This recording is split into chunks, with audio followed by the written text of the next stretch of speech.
So I'm going to try and save everybody a lot of time wasted, because this really isn't worth a great deal of time. The latest bullshit from the ASPI, a report, they say it's a report. It's glorifying it somewhat to call it a report. It's an opinion piece, okay? So it's an opinion piece that the Guardian have trumpeted.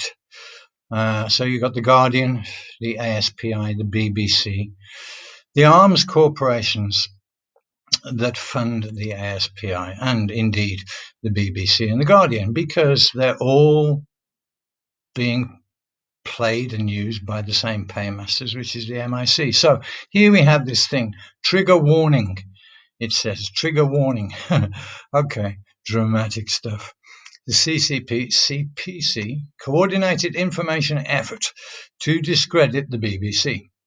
Well, we're already on shaky ground, because the BBC don't need any discrediting, do they? They do a great job themselves, okay? So this is by one Albert Zhang, a researcher apparently, and Dr. Jacob Wallace.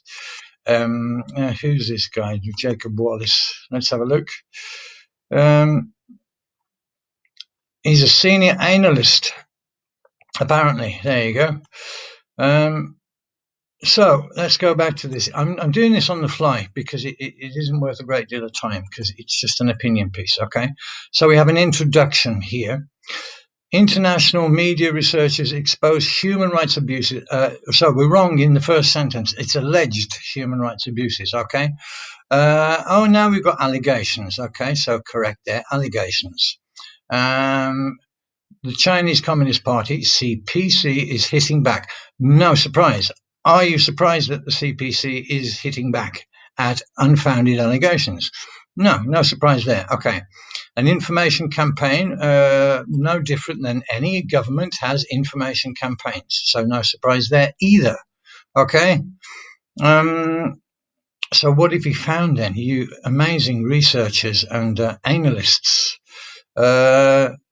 Pro-CCP influencers, patriotic trolls. I guess that'll be me then, huh? Silicon Valley social media. Oh, God.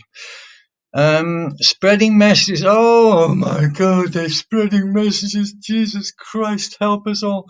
Spreading messages and narratives that seek to undermine critical reporting. Oops, sorry. International media. Research institutes like us and NGOs like us, who are funded by arms corporations. Accusations of bias and disinformation. Well, the bias and disinformation is clear and proven. Okay, so you're wrong again. So that's the first paragraph. Fucked. Those same efforts also seek to smear. Oh my God, we're not smearing you. Oh dear. And discredit the organizations, blah, blah, blah.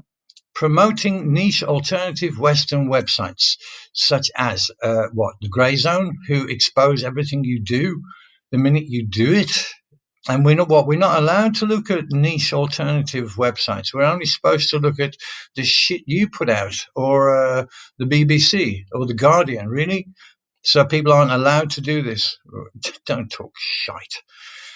The coordinated approach, it says here, to counter and undermine the BBC. The BBC, again, don't need any undermining. Highlight several features, increasingly agile propaganda and disinformation apparatus.